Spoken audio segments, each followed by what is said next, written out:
Welcome to the G5 Hive and our next installment of our Worker Bee series, where we deep dive into the G5 college football landscape with the folks that know the teams the best. If you're watching us on YouTube, please hit that like and subscribe button.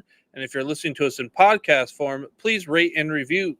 Today we'll be taking a look at the East Carolina Pirates, who finished 2-10 last season and wrapped up their 2024 spring practice with their spring game on April 13th.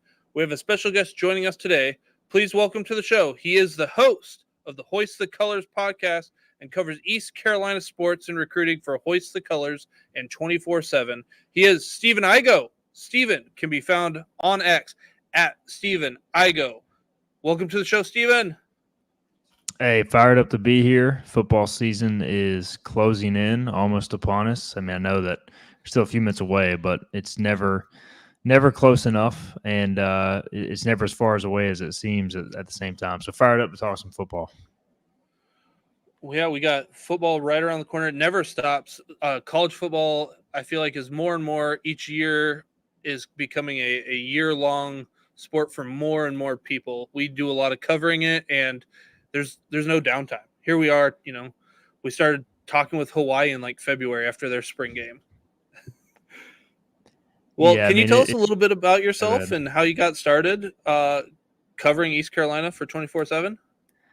Yeah, so, we were talking before the show. I'm born and raised in Greenville, North Carolina, so I kind of grew up in an East Carolina family, you could say, and, just love sports. I ended up going to, obviously, school here at ECU, and to me, oddly enough, I grew up a fan of the Seattle Mariners and Denver Broncos, did my favorite players. But, following those reporters that cover those teams, it just felt like East Carolina didn't have the presence, from a coverage standpoint that I wanted as a fan following the team. So that kind of led to me starting Hoist the Colours independently when I was a student in 2010 as a freshman. We signed on with 24/7 Sports in 2012 as the site grew. And then we've been rolling ever since, and it's gotten a lot bigger than I ever thought it would. And it's a dream to be able to cover my alma mater and do a radio show, which I started a year ago officially last May, but I've been doing radio for a while now. So it's definitely an honor to cover ECU, which has a great fan base. They do. Appreciate that. So East Carolina brings in a new offensive coordinator to lead this Pirates offense in 2024, and John David Baker. He was previously the co-offensive coordinator at Ole Miss. Can you describe the type of offense he plans to run here in 2024? The biggest thing is the tempo. I mean, Donnie Kirkpatrick, the previous offensive coordinator, had success in previous years, and until this past year, obviously, which I'm sure we'll get into. But, I mean, they needed to make a change. It had just gotten kind of stale. They lost a lot of personnel after the 22 season, and going into last year, the hope was it wouldn't be a rebuild, but it ended up being that. They missed on the quarterbacks they recruited, and then they didn't really do much to disguise what they were trying to do at times. No tempo at all, not a ton of variation in the run game. So Mike Houston, who traditionally has been a pretty conservative offensive coach, I mean, he's got a defensive background, so he's gone with a conservative offense, used to run the triple option at his previous stops.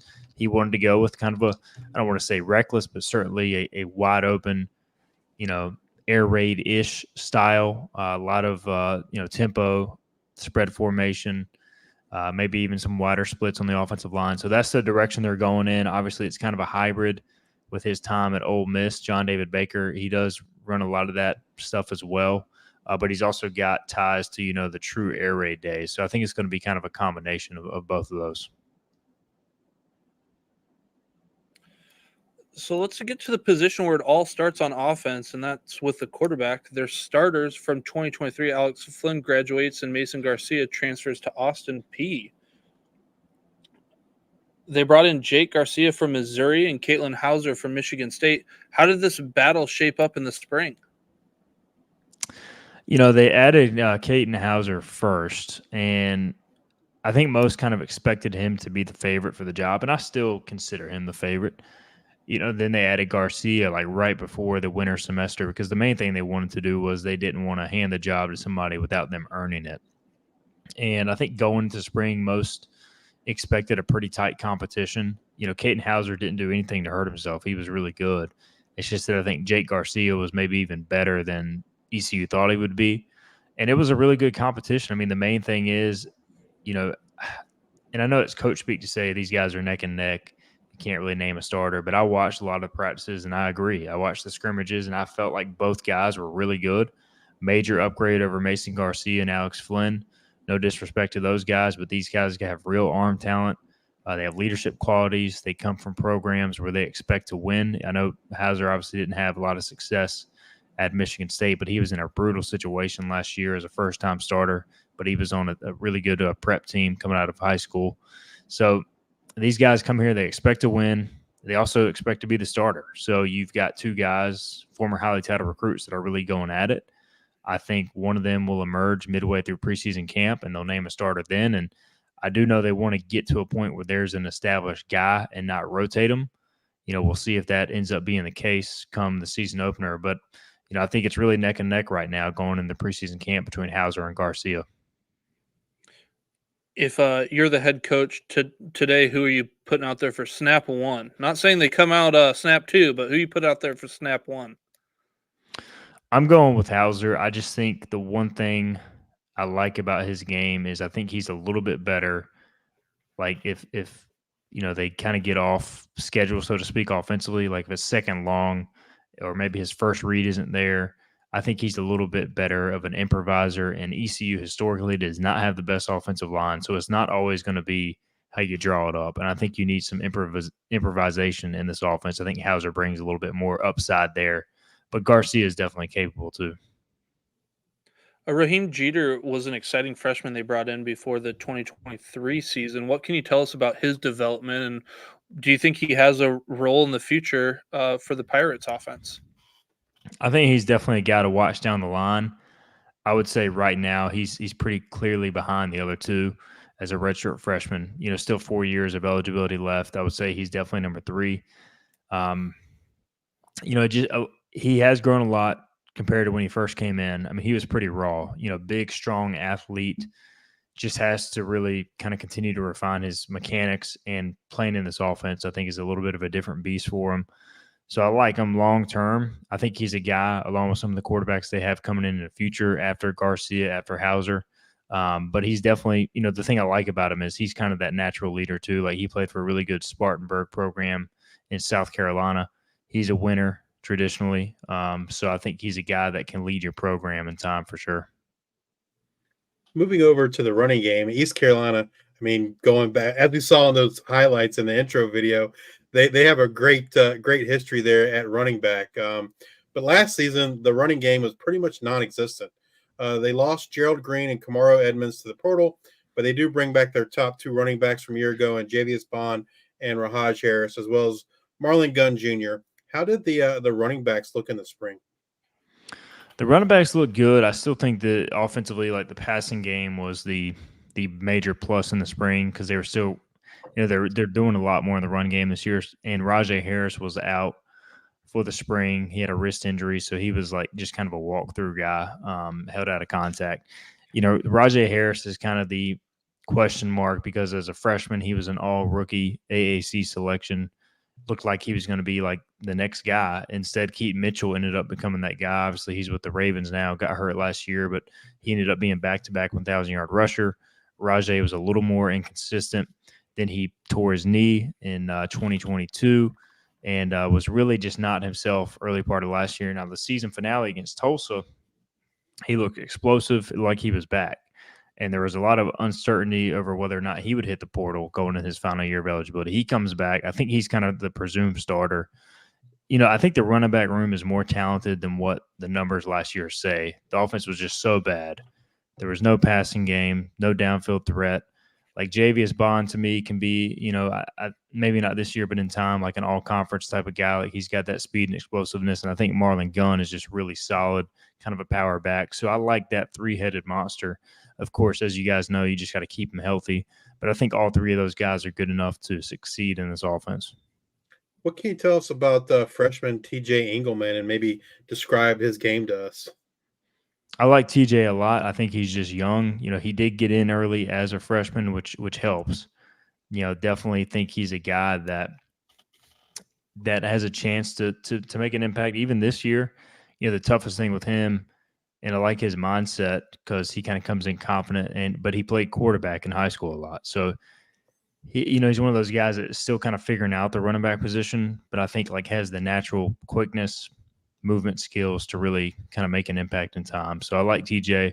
I think he's probably fourth or fifth in line this year, though. Is Bond fully recovered from the leg injury he suffered in 2023? He is. He is. He had a good spring. He does to me. He still has to prove he can be durable because like when he gets hit pretty hard, he seems a little shaken. And again, last year he was a true freshman, so like you kind of expect that.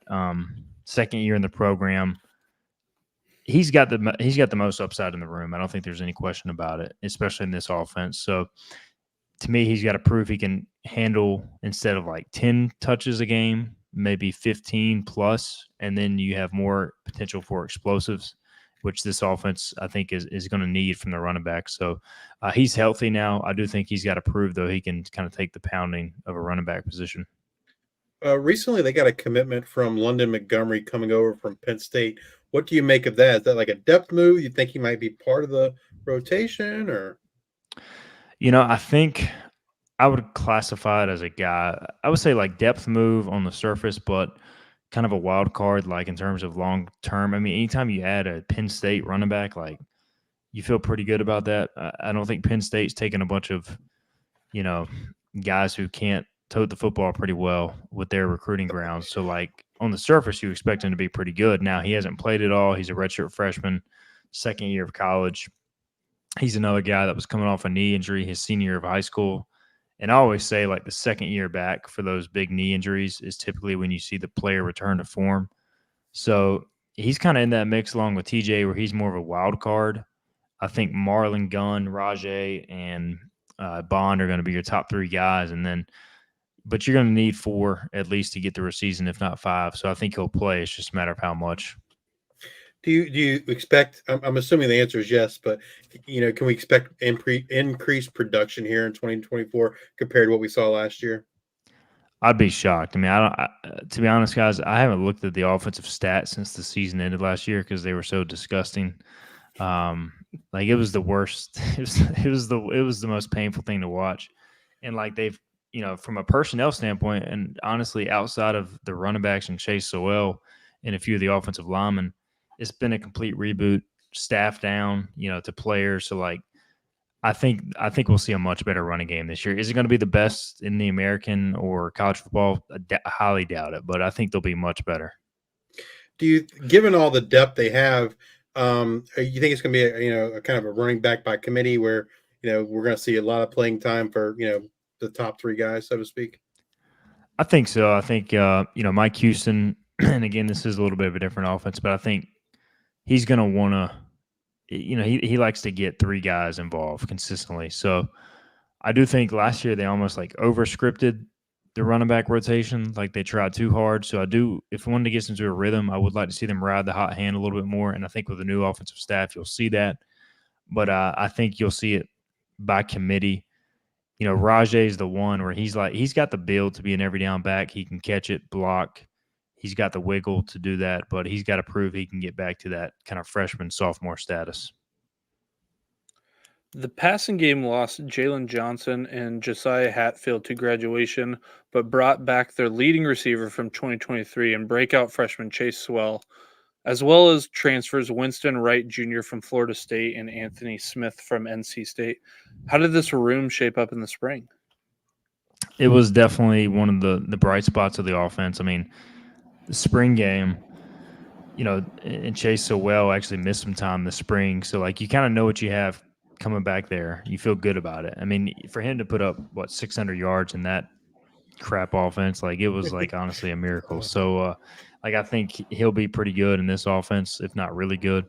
And the first few plays of the spring game, it was like touchdown, touchdown, touchdown, which was exciting. It was almost like they scripted it that way. Big touchdowns to Anthony Smith. Keelan Robinson made some plays who didn't really play a whole lot last year. And then Winston Wright made some plays. So, Smith didn't play a ton at State, but his yards per catch were way up there. His speed, he's a take the top off the defense type guy, whereas Winston Wright was an all-conference guy at West Virginia. So I know he had a bad injury at Florida State, but they feel good about that room. There were a few other guys, down on the depth chart that just didn't get a lot of chances because like the offense went 3 and out or just couldn't do anything last year. So like they feel the room again, similar to running back, is much more talented than what the numbers may suggest on paper. We talked about Chase Sewell leading this team in receiving a year ago, and there's been some positive buzz around Winston Wright in the spring. Who do you view as the go-to wide receiver in this offense? That's a good question. I would say it has to be Sewell because he's kind of established. But with basically a new quarterback room, I think it kind of is to be determined. I would say, typically your slot guy is your most volume target guy. So Winston Wright makes sense there. I think if you had to line it up today, Sewell, Wright, and Anthony Smith would be your starting receivers. But don't sleep on Keelan Robinson. I don't think he ends up being a high volume target guy, but I think he's an impact. And then, Jari Patterson's kind of the guy who's been overlooked. He's a backup slot to Winston Wright, but he had a huge spring too and could make an impact. But I would say probably between Sewell and Winston Wright as of today. So East Carolina lost starting tight end Shane Calhoun off to Texas A&M, but they were able to bring in Casey Kelly from Oregon and Javante Connor from Ole Miss. Can you describe how the tight ends are going to be utilized in this new offense?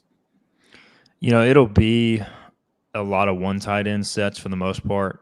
And so that's kind of what, led to Shane Calhoun's departure. Casey Kelly had been with John David Baker at Ole Miss when Baker was a tight ends coach. So you had that connection. And then Calhoun, who was an established guy, had to miss the spring because of an injury. So like not that he was a bad teammate at all, great guy. Most Pirate fans love Shane. I think he was like, I don't want to get out there and not play a whole lot in what's probably going to be a lot of 11 personnel. So I think Kelly's going to be your starter, but I like the room a lot. Javante Connor from Ole Miss, again, you got the JDB connection. He was added post-spring, but he's got huge upside. And then they bring back a couple of guys. Desirio Riles played a lot as a freshman last year after Calhoun got hurt. And then the guy who took a huge step in the spring, Tyler Savage, really out of nowhere, kind of has been up and down with injuries, hybrid tight end, receiver guy. He had a huge spring with Shane hurt and Kelly kind of banged up towards the end. So, again, you feel pretty good 4 deep there at tight end. It's just I would expect Kelly to be the guy because of his experience in this offense. And then I just don't know if they, I don't think they have a difference maker at the position, but I think they got solid guys across the board. The offensive line returns a lot of production in 2024. The biggest loss to this O-line was their right tackle, Owen Murphy, who graduated last year. How did this group look in the spring? They look better. I still think this is the biggest question mark offensively. Like, they return players, and a lot of them were kind of playing new positions last year. And I felt like the biggest thing that hindered them last season was just like they were so predictable offensively. And if you're not a great offensive line and you're playing new positions and you're pretty predictable offensively and you're slow to get to the ball and kind of let the defense dictate the game, you're going to get exposed. They got exposed a lot last year. But the good news is, they returned those guys, and now the offense should be more on the attack. When you're in tempo and you're throwing the ball more instead of trying to be a smash mouth team, which ECU was at times last year, to no success. I think it's a better fit for the personnel. Parker Moore really struggled at left tackle the first half of last year because he had always played on the right side. He's now back at left tackle for his second straight year. He looked a million times better in the spring. Dustin Hall, who in my opinion is more of a center, he played more guard last year. He's now back at center. You've got an offensive line coach in Matt Maddox who knows this offense in and out. The interior guys, they added some transfers who they feel good about. And then right tackle is the big question mark for me. You just don't know who's going to start there right now based on, like you said, Murphy graduating. But I think the unit has a chance to be better for sure. It's just how good are they going to be and how much can the offense, the scheme kind of mask their potential issues. If you had to pick an offensive breakout type player here in 2024, who would that be? Any position? Yeah, any position on offense. Yeah. Yeah. Offensive line. I mean, yeah, anybody. I mean, if I'm going to have to pick an offensive line breakout position, that would be a challenge. But I'd tell you what, God, I mean, there's plenty of candidates. I'll go Jari Patterson. I mentioned him earlier. I think he's just kind of a guy who's like not really being talked about a lot. He's a former walk-on transfer from Marshall. He's now been in the program like 3 or 4 years. He's a scholarship guy. You know, he's been a scholarship guy for a couple of years. And like, I think Winston Wright will be a player, as will the other two guys. But I think Patterson in this offense, he's got kind of that skill set to where you can not only utilize him in the slot, but you can use him in motion, you know, do some jet sweeps. And he just was not utilized well, in my opinion, last year. Whereas this scheme, I think, fits him much better. And I expect him to make some explosive plays as well. So I'll go Jari Patterson. All right. Well, let's move over to the defensive side of the ball and talk about the guys up front along that defensive line. This group brought back several guys from last year, including their top sack producers in Deonta Johnson and Chad Stevens. How did that unit look in the spring, and did anyone stand out to you? The defensive line is definitely the best unit on the team. I mean, when they first came in 2020, I said, you know, the coaches have got the job in 2019, but then they're basically the entire defensive line. There was like 3 guys they played the whole year, and all those guys moved on. They brought in like 9 scholarship defensive linemen in 2020. All those guys came into the program, played right away, and then you got the extra year with COVID. So they're all like 5th and sometimes 6th-year guys for the most part up front. They've all played together. They've all developed. I would say their greatest strength is kind of strength in numbers. They don't really have like a dominant, you know, NFL draft pick, but they're all just solid, and they're all like, you know, you can go kind of 2, 3 deep across the board. They're all interchangeable in many ways. They really stuff the run. That's their strength. They've gotten better at pass rushing. You mentioned Lampley. He's kind of like your one true pass rusher. Chad Stevens is another guy, and Deontay Johnson on the interior can really, you know, rush the passer as well. So just a really good group. And I think they're going to be the backbone of this team from a leadership perspective and also production defensively. They got a couple P4 transfers that they're going to bring in. Do you think they'll have an impact at all on this team in 2024? Yeah, Jaden McKenzie from Ohio State will definitely play. You know, he's kind of in that mix with Elijah Morris, Deontay Johnson at defensive tackle. Sarad Ware is another guy. Like, so that's 4 seniors right there at D tackle. I mean, there's not too many programs in America that have 4 senior D tackles that have played a lot of football who are going to rotate in your 2 deep. So those guys will play. On the edge, Raheem Craig is kind of your new starting. They kind of, it's like a stand-up defensive end outside linebacker position. So he'll kind of start there, play a lot there. And I think great fit for this defense wasn't really a fit for what was happening at Louisville. So I think he'll play a lot at outside linebacker, kind of on that edge position. So I expect both of them to play. I expect them to rotate 8 to 9 guys up front, get a ton of bodies in there, and I think this group will be very productive overall. Moving over to the linebackers, they took some hits this offseason. They lose Jeremy Lewis and BJ Davis to graduation, and Taylor Jackson transfers to Liberty. They do bring back the second leading tackler from a year ago, and Mike Edwards III, Zakai Barker, and others. They also bring in Damian Wilson over from Missouri. How did the linebackers look in the spring? I would say definitely improved throughout the spring. Still, I would say, in my opinion, have some question marks. Now, the linebackers coach, defensive coordinator Blake Carroll, is very high on this group from a talent perspective, and I trust in his judgment in this defense. But, you know, anytime you lose a guy like Taylor Jackson, who was kind of a rock in the middle, very surprising when he transferred, to be honest. Didn't expect him to transfer, but I think he thought he was going to get, you know, the opportunity to go to a Power 5 or Power 4, whatever we're calling it now, school. Ended up going to Liberty. So, you know, you miss him, but I think that opens the door for Barker. And the one thing we've heard about Barker from Blake Carroll is he missed his freshman year with a knee injury. But, like, he was, even when he wasn't able to play, he was the smartest guy in position meetings, knew everybody's call, linebacker, DBs, D-line. Last year was his first time playing as a backup. Now he kind of looks like the guy. Him and Damian Wilson are kind of competing for the job at Mike. linebacker.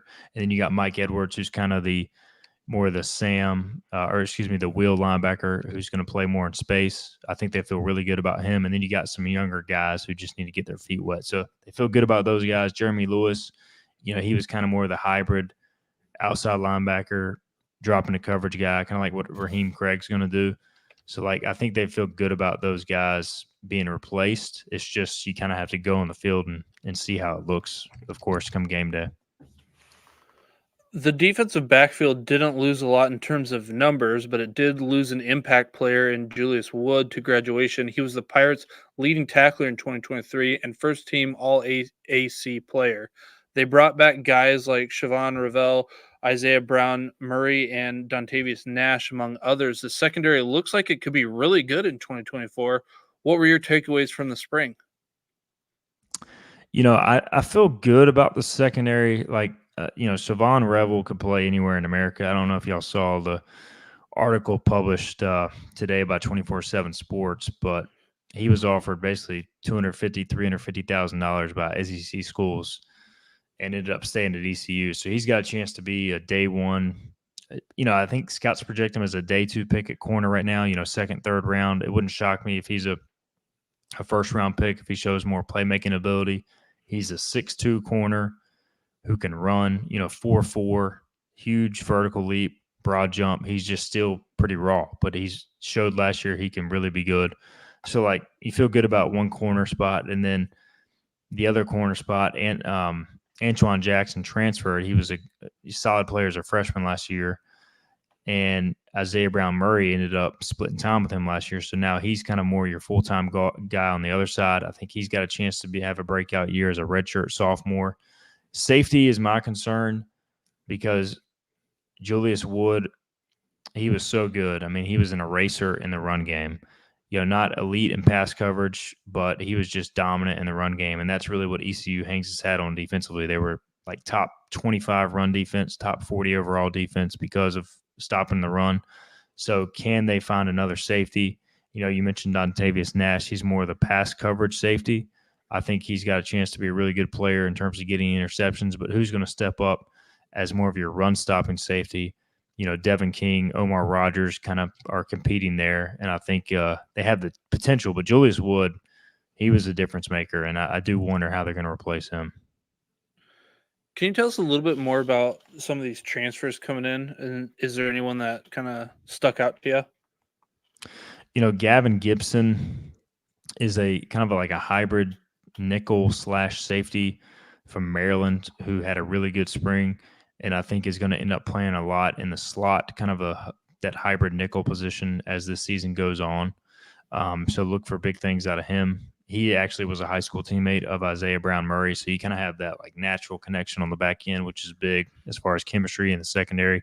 They also added Andrew Wilson Lamp. Really, if you could draw up a corner on create a player, he would kind of be the guy. He's 6'2", 6'3", long, can run. He's just kind of raw. I mean, he's similar to Siobhan, but needs to be a little bit more aggressive and physical at corner, but I think his upside's there. It's just you got to see it on a consistent basis. They also added Aiden Duncanson, a transfer from UNC, who's a redshirt freshman. He was a high school commit of ECU before flipping to UNC, and I think he kind of regretted that decision after 1 year in Chapel Hill. So he's got ability. He just hasn't played. So, they've added transfers. I like what they've done. They've added a lot of transfers on the back end. They've also got some homegrown talent. There's plenty of options. It's just a matter of, with a new safeties coach and Damon Magazoo, who was an all-conference safety here, how does it all kind of come together on the back end, which is always, the chemistry is the biggest thing I have question marks about. How is everybody going to mesh once the season arrives? If you had to pick a defensive player to have a breakout type season here in 2024, who would that be? I would roll with Zakai Barker. I think he did something ridiculous last year. He only played 70 or 80 defensive snaps, but he had a tackle every 2 or 3 plays or something crazy. He just has a nose for the football, and he's kind of an interesting player because he's only probably 5'10", 220. And he's an inside Mike linebacker. So he's undersized, which is why he's at ECU. But he had offers, like I said, from Harvard, Yale, extremely smart, explosive first step. So he is like, as soon as the ball is snapped, he is where the play is going. And I just think he is going to rack up the tackles. I do worry about his, can he be exposed in the pass game? Maybe. But I think he'll be so good against the run and so good doing what he's supposed to do that he's going to be extremely valuable and have a, all conference caliber season. With the spring practice now over, which position group or groups do you feel is the most concerning? I would say offensively or defensively. Are we doing both? Yeah, both. Yeah, Whichever one. offensive line for me. Still, I mean, for ECU, it's all, and probably most Group of 5 schools, like offensive line is always going to be the concern. Like, there's just not enough of them out there. I do like that they have experience, but anytime you're going with a new scheme, that's a concern for me because there's so many moving parts in a short amount of time. You got to get on. Defensively, I would say the safeties just, I think they're going to be good at safety. I just think they may not have a star caliber player like Julius Wood. Like Julius Wood was an eraser, and I think you're going to miss that this year. Not that you can't make up at other production, the production elsewhere, but I think you're going to miss that difference making ability at safety. Have you heard any rumblings of things that they might be looking to add in the transfer portal? This late is kind of tough. I do know they wanted to add another offensive tackle, for the reasons I mentioned. They feel good about the interior offensive line. They actually got a lot of guys who have played snaps interior offensive line, but there's just not enough 6'4", 6'5", 6'6" guys that are 300-plus pounds with long arms that can move. And, like, anybody with a pulse of that size is getting gobbled up and getting overpaid, quite honestly. So they're trying to find that guy late in the process, but other than that, they're pretty much full at this point. They did add a quarterback late, Bryson Harrison from Georgia State, just as a late scholarship guy to kind of round out that depth room. But outside of that, I think they're pretty set. What would you say is the main strength of this team heading into 2024? I would say defensive line overall, just the amount of depth and experience there. And then as crazy as it sounds coming off a 2-10 season, and this may be kind of a lame answer, like the culture, like if you're, around the program talking to the guys, like if you look at it from the surface, like, all right, a football team goes 2-10, like the culture probably sucks. All their key players probably transferred, but like really that didn't happen. I mean, you did lose some players to transfer, but like Mike Houston has a winning culture here. They just didn't have a quarterback. They didn't have an offense last year. And like they lost so many close games, 10-0, 10-7, 13-10, whatever, 16-13. Like I think they, the potential is there for a turnaround season due to the culture if they can figure out the offense. Because the defense, anytime you're pretty good defensively and you return most of your front seven, you should be pretty good again. And you return an All-American caliber cornerback, in my opinion. Like that should be the makings for a good defense. And then you combine that with the culture. I think you've got the recipe for a major bounce back season if everything comes together, which is a big if. But I would definitely say defensive line and the culture overall. It's funny that you mentioned culture. I live here in Iowa, and I don't know if I've been this excited for a 2-10 team like going into the next year. That, like you said, the guys that they have coming back, and then you bring in a quarterback, you assume of one of the two, and things are trending upwards. And Chase's breakout freshman year is a big part of that, I think, too. Yeah, it's definitely a weird feeling, man, because like I guess. And part of it was, I think the season was so bad that ECU fans, not that they've got some huge NIL collective, but I think they were like, man, we now have a chance to fix this with our Team Boneyard NIL collective. So, like, there was a significant investment from the fan base in NIL, which allowed them to go out and lure some key players we talked about during this process that I think, and two, hiring John David Baker, to go from co-OC at Ole Miss, he actually took a pay cut to come to ECU because he wants to be the guy. So, like, for Mike Houston going into a critical year to be able to potentially nail that hire and really hit on the portal, I don't think a lot of coaches can do that. I think culture plays a role there. The fan base plays a role. So there is the opportunity. And the schedule. The schedule is extremely favorable. There's not a ton of sure wins, but there's no game on the schedule they can't win. So it's like it's kind of an interesting year. On paper, I'm sure ECU's not getting a lot of love nationally, but it wouldn't surprise me if you look up at the end of the year and this is a team with 8-9 wins, and who knows beyond that. You talked about some NIL and collective stuff, but when it comes to recruitment of new players and retention of existing player, how has NIL and the transfer portal impacted East Carolina? I think it changes every day. I think you're always going to lose guys because we all know the culture of college football. The Savon Ravel story, it's, him staying at ECU is probably a 1 in, a 1,000 type deal. Like, to turn down $350,000 to stay at ECU is kind of crazy. He's getting paid. I would say he's probably the highest paid player on the team by the collective. I don't know the exact total, but he's getting paid a decent amount here, and he's got the chance to get drafted, so that plays a role. But you lost a guy like Antoine Jackson, who was a freshman all-conference pick at corner as well. He goes to UCF, which part of that was going back home, but also part NIL. You've lost some guys the last 2 years for NIL purposes.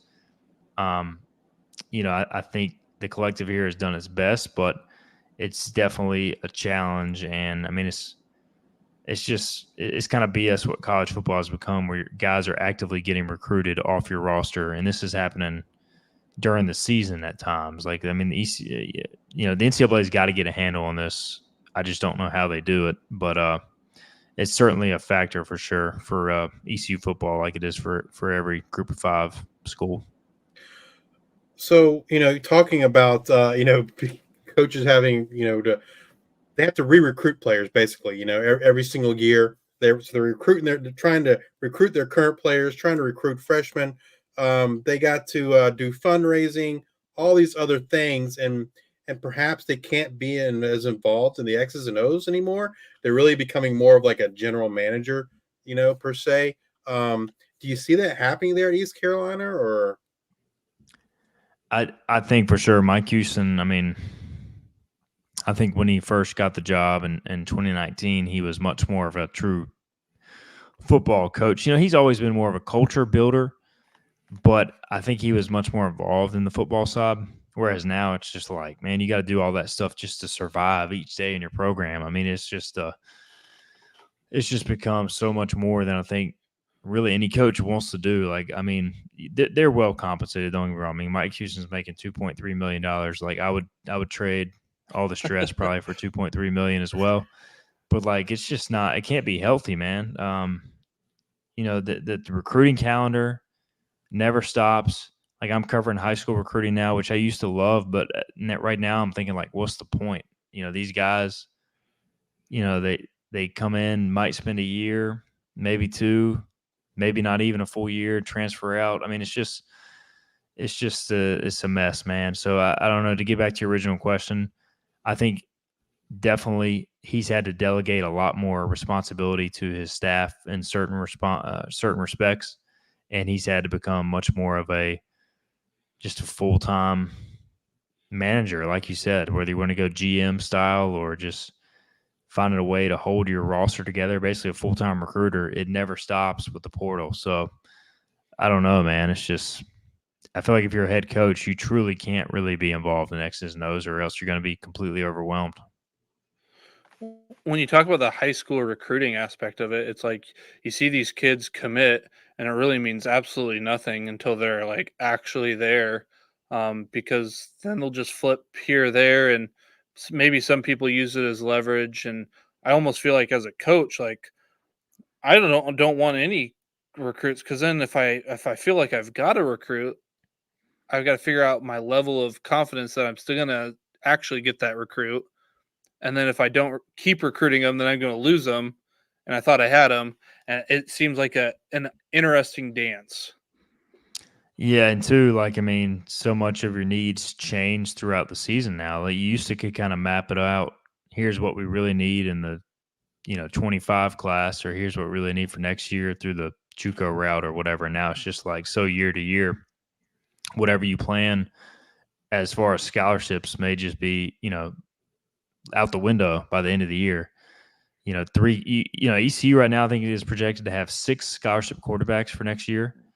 That's on paper today. It wouldn't surprise me if come January they have like 2 or 3, just because that's how college football is now. And then you got to completely rework your plan. It's like you said, it's a never-ending dance. And I think the coaches truly probably get like 1 week in July to really just step away. And outside of that is, 24/7, 365 for sure.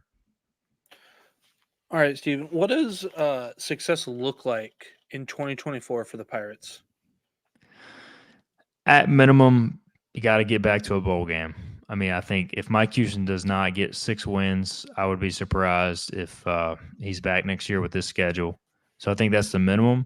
And honestly, a lot of it will be based on the eye test, but I think Vegas set the over-under at 6.5 wins for this team. So, like, most fans are expecting 7 wins. I think if you go 7-5 with this schedule, that's just from talking to ECU fans more so than my opinion. I think they're hoping for 7-5 or better, which sounds crazy after getting a 2-win season. But, like, this is year 6 of Mike Houston. You did have, win totals of 7 and 8 the previous 2 years before this season, the 2-10 season. So, like, people expect that to be a blip and back to minimum bowl game. I think with the schedule, I'm not going to say people are, like, competing for a conference championship, but you do miss Memphis, USF, and Tulane, which, I mean, to me are probably the 3 top teams in the league outside of UTSA, and you get UTSA at home. So, like, if you're going to be a surprise conference contender, this would be the year to do it with the schedule.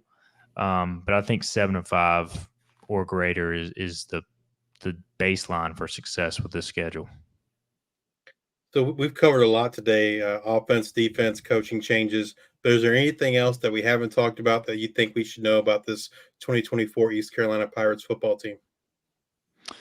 Not a lot. I mean, I would just reiterate that, I do think to me, if they hit on the quarterback position, I think they've got a chance to surprise a lot of people this year. And I do like the fact that they took 2 in Hauser and Garcia and didn't just settle for 1 and kind of put all their eggs in one basket, so to speak. So I think if you hit on the quarterback position and you stay healthy, this team has a chance to be good with the schedule, as we talked about. So starting the season with some confidence will help. They have never won the opener under Mike Houston because they've typically started against, like, NC State. Last year was at Michigan. They've had some really challenging openers. This year they start with Norfolk State. So you should start 1-0. Then you go to ODU. If you win that game, you're 2-0, and you host App State in week 3, and that could be a huge game. So, like, the start of the season is crucial. They also have Liberty on the road right after that. So as far as group of 5 top teams, you're going to be tested right out of the gate. I think September will tell a lot. And then, outside of that, I would reiterate that the culture of the team's really good. We have a lot of the senior players on the show. I talked to them on and off the record. They feel like they can surprise a lot of people this year. So that's typical offseason talk. Nobody's expecting to go 2-10, so we'll see how it plays out. But I do think this team has a chance to really respond with a vengeance this year. Well, Stephen, thank you again for sharing your time and knowledge with us today. Absolutely, guys. I appreciate y'all. If you're watching on YouTube, please hit that like and subscribe button. And if you're listening in podcast form, please rate and review on Spotify or Apple Podcasts. Thank you all for your support. And until the next time, we are the G5 Hive.